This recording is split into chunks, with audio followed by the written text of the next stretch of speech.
अपने आप बच्चों, कक्षा 5 के सभी बच्चे, यह जो चैप्टर दिया गया है इसे अपने आप पढ़ना है और समझना है। लेकिन फिर भी इसको एक बार आप देख लीजिए।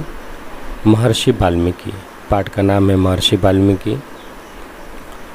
संस्कृत भाषा के आदि कवि और रामायण के रचयिता महर्षि वाल्मीकि के जन्म के बारे में प्रामाणिक जानकारी उपलब्ध नहीं है। उपनिषद के विवरण के अनुसार महर्षि कश्यप और अदिति के नवम पुत्र वरुण से इनका जन्म हुआ था। एक बार ध्यान में बैठे इनके शरीर को दीमकों ने बाबी बनाकर ढक लिया।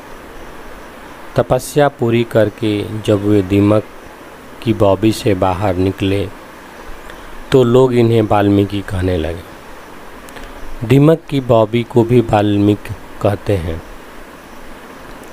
तमसा नदी के तट पर महर्षि वाल्मीकि का आश्रम था। एक दिन इसी नदी के तट पर इनके सामने व्याध ने क्राच पक्षी के जोड़े में से एक को मार डाला। तब दयालु महर्षि वाल्मीकि के मुख से इस करुण दृश्य को देखकर एक छंद निकला। यह संस्कृत भाषा में प्रथम अनुदुष्टम छंद का श्लोक था। भगवान श्री राम की कथा के आधार पर महर्षि वाल्मीकि ने रामायण महाकाव्य की रचना की थी।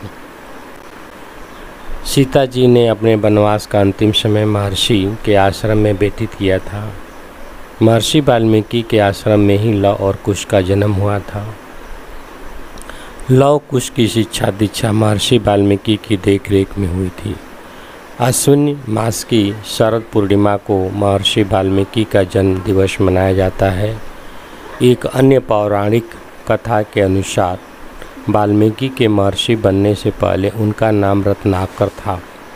नारद मुनि से भेंट होने के बाद उनके जीवन की दिशा बदल गई। महर्षि वाल्मीकि ने प्रथम महाकाव्य रामायण की रचना करके प्राणियों को सद्भावना के पथ पर चलने को प्रेरित किया। ये पूरा चैप्टर आपका समाप्त हो गया। एक बार इसको आप लोग फिर से ध्यान से इसको देखेंगे और पढ़ेंगे।